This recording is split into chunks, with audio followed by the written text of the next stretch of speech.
Понимаете, она кашляет, кашляет каждую ночь, уже третий день, я уже просто не могу. Это какой-то кошмар, она мне не спать не дает, она всех в доме будет.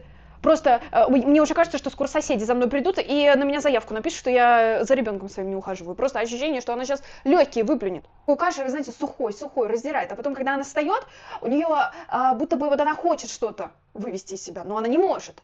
И причем, что она вот побегает, она потом начинает закашливаться, и ее даже тошнит. Это что такое вообще, доктор? Послушайте мне ее, я вообще уже прям не могу.